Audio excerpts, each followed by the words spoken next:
শিক্ষার্থী বন্ধুরা, এই ক্লাসে আমরা তালিকাভুক্ত ব্যাংক এবং তালিকাভুক্ত ব্যাংকসমূহের তত্ত্বাবধান সম্পর্কে জানব। সো তালিকাভুক্ত ব্যাংক কি?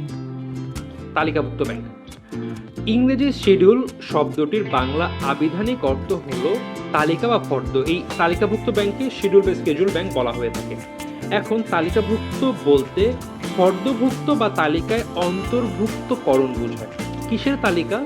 সো আমি আগে বিষয়টা আমি আগে সংগ্রহ করে নিই, তারপরে আমি তোমাদের বলছি ব্যাপারটা। তাই তালিকাভুক্ত ব্যাংক বলতে কোনো নির্দিষ্ট বা সংরক্ষিত তালিকার অন্তর্ভুক্ত ব্যাংকসমূহকে বোঝানো হয়। এক্স্যাক্টলি আমি এটাই বলতাম।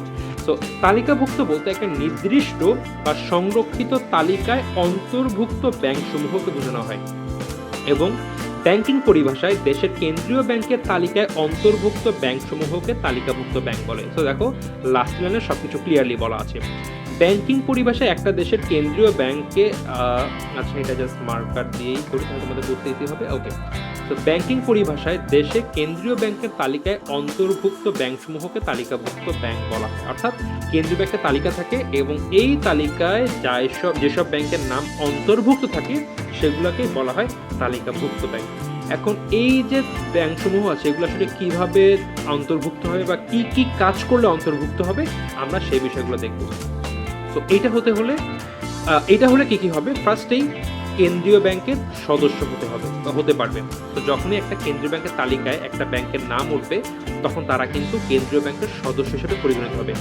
অর্থ বাজারের সদস্য, আমরা জানি কেন্দ্রীয় ব্যাংক হচ্ছিল অর্থ বাজারের অভিভাবক। তো যখন একটা ব্যাংক কেন্দ্রীয় ব্যাংকের সদস্যপদ লাভ করবে তারা স্বাভাবিকভাবে কিন্তু অর্থ বাজারের সদস্য হিসাবে পরিগণিত হবে। আইনানুগ অস্তিত্ব, কেন্দ্রীয় ব্যাংক দেশে ব্যাংকিং পর্যায়ের সবচেয়ে বড় আইনগত এন্টিটি। তো যখন একটা ব্যাংক কেন্দ্রীয় ব্যাংকের আন্ডারে চলে আসবে, তার সদস্য হবে, তারাও কিন্তু একটা আইনানুগ অস্তিত্ব পাবে। ন্যূনতম পরিচিত মূলধন ও সংযুক্ত তহবিল। আচ্ছা, সো একটা ব্যাংকের যখন তারা তালিকাভুক্ত ব্যাংক হতে হবে তখন তাদের একটা প্রথম কাজ করতে হবে, সেটা হচ্ছে ন্যূনতম পরিশোধিত মূলধন।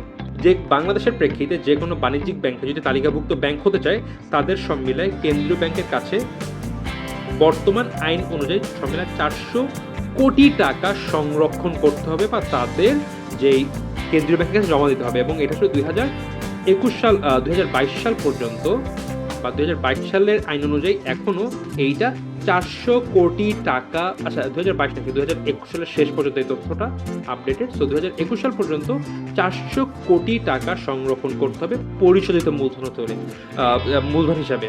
তো পরিশোধিত মূলধন হিসাবে কেন্দ্রীয় ব্যাংকের কাছে একটা বাণিজ্যিক ব্যাংক মোট 400 কোটি টাকা জমা দিবে এবং এইটার মাধ্যমে তারা কিন্তু তালিকায় অন্তর্ভুক্ত হতে পারবে বা তালিকাভুক্ত ব্যাংক হিসাবে পরিগণিত হতে পারবে। এরপরে কেন্দ্রীয় ব্যাংকের নগদ জমা সংরক্ষণ, এটাকে বলা হয় CRR, ক্যাশ রিজার্ভ রেভিনিউ, যেটা হচ্ছিল 5.5%। একটা নির্দিষ্ট সময় অন্তে একটা বাণিজ্যিক ব্যাংকে যেই পরিমাণ টাকা জমা থাকবে তার 5.5% কিন্তু কেন্দ্রীয় ব্যাংকের কাছে জমা রাখা লাগবে এবং এইটা বাধ্যতামূলকভাবে কিন্তু করতে হবে। এটা হচ্ছিল একটা তাদের রুলসের মধ্যে পড়ে যায়। এরপরে আমরা যেটা দেখব সেটা হচ্ছে তারল্য সংরক্ষণ। সো প্রথমে তো আমরা নগদ টাকা জমা রাখছি, কিন্তু এরপরে নগদ টাকা রাখলেও হবে না। কেন্দ্রীয় ব্যাংকের বিভিন্ন যে তরল সম্পদ আছে, অর্থাৎ কেন্দ্রীয় ব্যাংকের বিভিন্ন যে সিকিউরিটিজ আছে সেইখানেও বাণিজ্যিক ব্যাংকগুলোকে ইনভেস্ট করা লাগবে এবং এটাকে বলা হয় SLR। এইটা সাধারণত 13% হয়ে থাকে। এবং যদি বিভিন্ন ব্যাংকগুলোর কথা বলে রাখি আমরা, মানে ইসলামী শরীয়ত ভিত্তিক ব্যাংক, তাদের জন্য 5.5%। বাট এটা আমরা আপাতত ডিসকাস না করি। এই SLRটা সব মিলে 13% জমা রাখা লাগে। সো প্রথমে 400 কোটি টাকা জমা দেওয়া লাগবে। এরপরে একটা নির্দিষ্ট সময় অন্তে একটা বাণিজ্যিক ব্যাংকের কাছে যে পরিমাণ টাকা থাকে তার 5.5% ক্যাশ কেন্দ্রীয় ব্যাংকে জমা দিয়ে দেওয়া লাগে এবং এরপরে আবার যেই টাকা থাকছে তার 13.3% কেন্দ্রীয় ব্যাংকের বিভিন্ন সিকিউরিটিতে ইনভেস্ট করে জমা রাখা লাগে। এরপরে কি করতে হবে? কেন্দ্রীয় ব্যাংকের অনুসরণ, কেন্দ্রীয় ব্যাংক যেই সব কথা বলবে সেই সবগুলো মানতে হবে এবং সহযোগিতার সম্পর্ক, অবশ্যই কেন্দ্রীয় ব্যাংকে বিভিন্ন কাজে সহযোগিতা করবে বাণিজ্যিক ব্যাংক। তো প্রথমত এইগুলো বলতে পারো আসলে কেন্দ্রীয় বাণিজ্যিক ব্যাংকের কিছু বাধ্যবাধকতা, এইগুলো যদি করতে পারে তখনই তারা তালিকাভুক্ত ব্যাংক হিসাবে পরিগণিত হবে।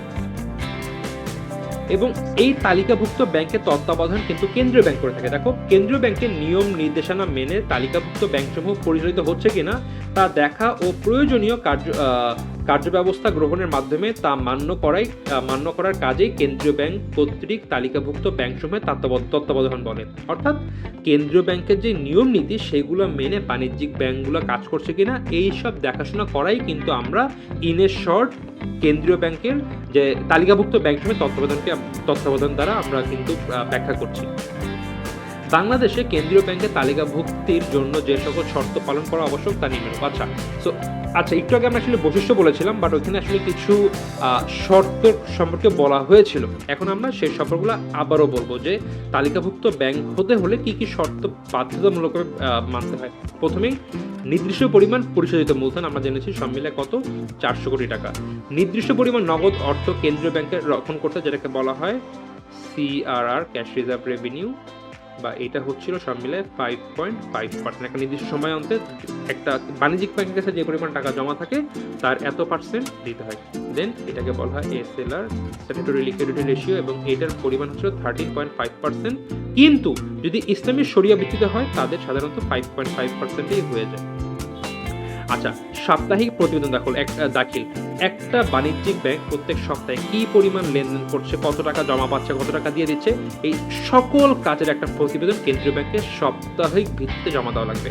সততার নিশ্চয়তা প্রদান। একটা বাণিজ্যিক ব্যাংক অবশ্যই এই মর্মে অঙ্গীকারবদ্ধ হবে যে তারা সকল কাজ সততার সাথে পালন করবে এবং গ্রাহক বা কেন্দ্রীয় ব্যাংক বা দেশের আইনের সাথে কোনো রকম কোনো দুই নাম্বারই করতে পারবে না। এবং সর্বশেষ কেন্দ্রীয় ব্যাংকের নির্দেশ পালন।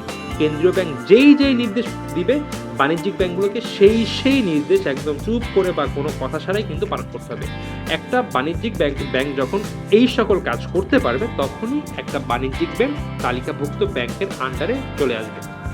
এবং আমরা একটু আগে যে পড়েছিলাম অ্যাকচুয়ালি এইগুলা হচ্ছিল একটা বাণিজ্যিক তালিকাভুক্ত ব্যাংকের বৈশিষ্ট্য, যার মাধ্যমে কিছু শর্ত আলটিমেটলি চলে আসবে। কত একটা শর্তই কিন্তু কিছু বৈশিষ্ট্য সামনে চলে আসে। তো বন্ধুরা, এই ছিল তালিকাভুক্ত ব্যাংক সেই সম্পর্কে আলোচনা। আশা করি তোমরা বুঝতে পেরেছো। এই ভিডিওতে এ পর্যন্ত বন্ধুরা, দেখা হবে পরবর্তী ভিডিওতে।